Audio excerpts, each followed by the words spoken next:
So I was at the summit this last weekend. We had a great time. And some lady came up to me, and one of her friends told her, it was kind of discouraging her and was telling her, listen, you got to forget that keto thing and nutrition. You got to die of something. Might as well enjoy yourself. So I want to talk about that for a second, because that really doesn't make a lot of sense. This assumes that eating healthy is not enjoyable. Talk to any person on keto. They are very satisfying, eating wonderful foods. They're just not doing the refined carbohydrates anymore. But they're doing eggs and fish, and they can do bacon, they do meats, they do vegetables.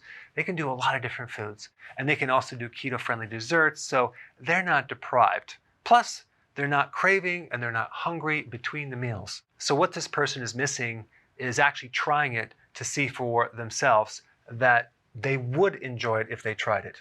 All right, next one. Pleasure foods. When you start eating the pleasure foods, I remember in college eating a lot of pleasure foods. It was great.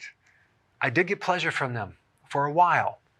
And then they started turning into painful foods, okay? Started getting ulcers and heartburn and bloating and gas and constipation and all sorts of gallbladder issues. So pleasure foods actually end up being very, very painful if you keep doing them.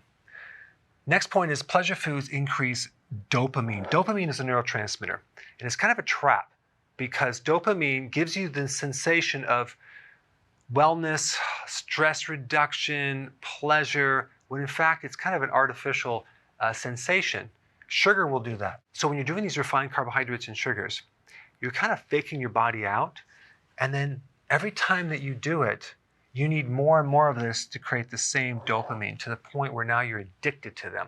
They need quite a bit of it until eventually the pleasure foods no longer give them any pleasure because it's no longer triggering dopamine. And the last point I want to mention is the way people die nowadays is actually very slow, okay? We've got really good at keeping people alive. You end up in a nursing home, but it's actually nice because you have the view of the pond out there. You have an all-you-can-eat buffet. Someone changes your diapers each day. You get to be washed by someone. You don't even have to get up and use the bathroom. You have bedpans. There's shuffleboard on the weekend.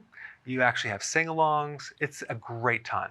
And of course, I'm just being very sarcastic because the way it really goes is the person starts getting dementia, Alzheimer's, and they're trapped in a body and they don't die quick. They're kept alive for years, okay? So in summary, your longevity has everything to do with what you eat, and healthy eating is enjoyable if you know how to do it right. Hey, if you're liking this content, please subscribe now, and I will actually keep you updated on future videos.